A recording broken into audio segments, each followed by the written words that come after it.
బుద్ధిర్బలం యశోధైర్యం నిర్భయత్వమరోగత అజాడ్యం walk పటుత్వం చ హనుమ స్మరణాత్ లభేత్. ఈనాటి విశేషం హనుమద్ ఆరాధన.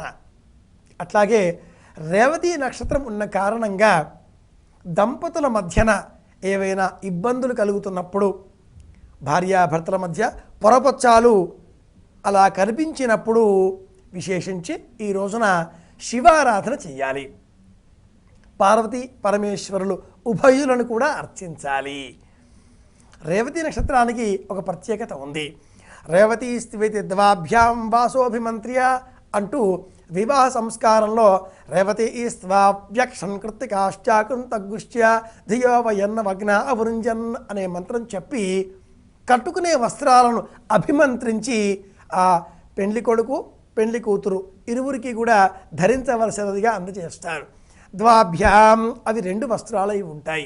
అందుకే సంప్రదాయంలో ఎవరికైనా మనం బట్టలు పెట్టాలి అంటే 2 బట్టలు పెట్టాలి, ఒకటి పెట్టకూడదు అంటుంది సంప్రదాయం, ఆచారం. ఒకటి కట్టుకునేది, ఒకటి భుజం పైన వేసుకునేది. అలాగే స్త్రీలకు కూడా ఒకటి చీర, ఇంకా ఒకటి జాకెట్ పట్ట ఇవ్వాలి అంటుంది సంప్రదాయం. 2 వస్త్రాలు ఇవ్వాలి. ఏకైన వస్త్రకార్యం నా కుర్వేత. ఎందుకని? ఈ నక్షత్రం కథ ఏమిటో అంటే చాలా పెద్ద కథ ఉంది ఈ నక్షత్రం వెనకాతల. పూర్వం ఒక మహర్షికి ఒక కుమారుడు జన్మించాడు. అతడు కొద్దిగా తెలివితేటలు లేనటువంటి వాడయ్యాడు. వాడికి వివాహం చేద్దాం అనుకున్నాడు ఆ మహర్షి. ఇతడికి ఎవరితో వివాహం జరిపిద్దామా, ఇతడు పుట్టిన నక్షత్రం ఏమిటా అంటూ అన్వేషణ చేశాడు. ఇతడు రేవతి నక్షత్రంలో జన్మించాడు కాబట్టి ఇలా అవివేకిగా మారాడు అని గ్రహించిన ఆ ఋషి ఆగ్రహంతో రేవతి నక్షత్రాన్ని శపించాలి అంటూ అలా చూడగా ఆకాశంలో నక్షత్రం కనిపించలేదు. అది రాలి నేలపైన పడింది. రైవతకాద్రి అనే కొండపైన పడింది. అమ్మాయిగా మారింది. ఆ అమ్మాయి వచ్చి ఇతడిని వివాహం చేసుకుంది. ఆ అమ్మాయిని వివాహం చేసుకున్నందువలన ఇతడికి ఆ అవివేకమంతా కూడా తొలగిపోయి బుద్ధిమంతుడయ్యాడు. కనుక రేవతి నక్షత్రంలో వివాహం జరిపిస్తే చాలా విశేషం. ఆ దంపతుల మధ్యన అన్యోన్యానురాగాలు వృద్ధి పెంపొందింపబడతాయి. ఇది ఒక ప్రయోజనం రేవతి నక్షత్రం వలన.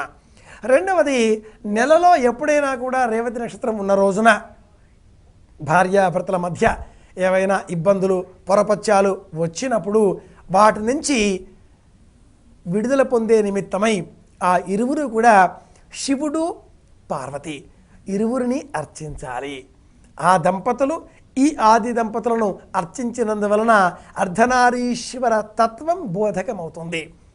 భార్యాభర్తలు ఎలా ఉండాలి అంటే వాక్కు అర్థం అలా ఉండాలి అంటాడు మహాకవి కాళిదాసు. కనుక ఆ మహాకవి వారి వాక్యాన్ని మనం స్తోత్రం చేస్తూ పెద్దవారి నామం ఎప్పుడు మనం అన్నా కూడా 2 చేతులు అలా అనుకోకుండా దగ్గరికి వచ్చేస్తాయి. అలా మహానుభావుల వాక్యాలు మనం విన్నప్పుడు వాటిని మనం విన్నామా, జీవితంలో అనుసరిస్తున్నామా అనేది కూడా ప్రశ్నించుకోవలసిన అంశం. కనుక ఇలా ఆలోచన చేసి ఈ రోజున మనం రేవతి నక్షత్రం ఉన్నది కనుక శివుడు పార్వతి ఈ ఆది దంపతులను అర్చిద్దాం. శివ అని పిలవడంలో అమ్మవారిని పిలుస్తున్నాం. అందులో అంతర్గర్భితంగా శివ అనబడే అయ్యవారిని పిలుచుకుంటున్నాం.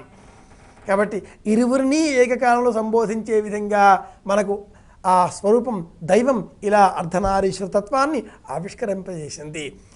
శివాభ్యాం త్రిభువన అని చెప్పుకుంటే మన మనసులో ఉన్నాడు. హృది పునర్భవాభ్యామానంద స్ఫురదనుభవాభ్యాం నతిర్యం అనే గళంతి గళంలో ఉన్నాడు.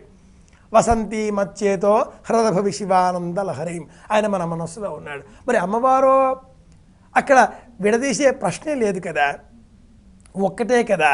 కాబట్టి శివశక్త్యాయుక్తో యది భవసి రెండింటినీ మనం గమనించినట్లయితే అది శివానందలహరి, ఇది సౌందర్యలహరి. ఇరువురి స్వరూపం కూడా ఒక్కటే. అది అర్ధనారీశ్వర తత్వము, దైవతత్వము, శివుడు పార్వతి ఆది ఆ దంపతుల స్వరూపం. కనుక వారిని ఈరోజు మనం తలుచుకొని వారికి ప్రీతికరంగా ఏవైనా నైవేద్యం పెట్టి ఏదైనా కావచ్చును గాక, పండు, అరటి పండు, లేదా ఈ కాలంలో లభించేటటువంటి మామిడి పండ్లు, ఇంకేదైనా కూడా ఫలం నైవేద్యంగా సమర్పించి ఆ ఫలాన్ని దంపతులు ఇరువురు కూడా తిన్నట్లయితే వారి ఇరువురి మధ్యన అన్యోన్యానురాగ బాంధవ్యానుబంధాలు వృద్ధి పెంపొందింపబడతాయి. ఇది ఇందులో ఉండే అంతరార్థం. అలాగే ఈరోజు మంగళవారం కూడా కనుక మనం ప్రత్యేకంగా బుద్ధిర్బలం, యశోధైర్యం, నిర్భయత్వం, అరోగత, అజాడ్యం, వాక్ పటుత్వం చ హనుమత్ స్మరణాత్ లభేత్ అంటూ ప్రార్థన చేశాం కనుక ఆంజనేయ స్వామి వారిని కూడా స్తోత్రం చేద్దాం. ఇలా ఆంజనేయ స్వామి వారిని స్తోత్రం చేసినందువలన బుద్ధి, బలము, యశస్సు, ధైర్యము, భయం లేకుండా ఉండగలగడం, రోగం లేకుండా ఉండగలగడం, బ్రహ్మాండమైన వాక్ శక్తి, ఈ లక్షణాలన్నీ కూడా మనం పొందగలిగిన వాళ్ళం అవుతాం కనుక ఇలా ఆ గణపతి లేదా ఆంజనేయ స్వామి లేదా అమ్మవారు లేదా ఈశ్వరుడు ఎవరినైనా కూడా శుభదినం ఒకే విషయం చెబుతుంది, దైవాన్ని స్తోత్రం చేద్దాం. దైవానికి ఉండేటటువంటి విభిన్న నామాలను దర్శనం చేసుకునే ప్రయత్నం చేద్దాం. ఈనాడు ఆ దైవాన్ని ఇలా మనం ఆది దంపతులు శివుడు, పార్వతి ఈ రూపంలో స్తోత్రం చేద్దాం, లేదా ఆంజనేయ స్వామి వారి రూపంలో స్తోత్రం చేద్దాం.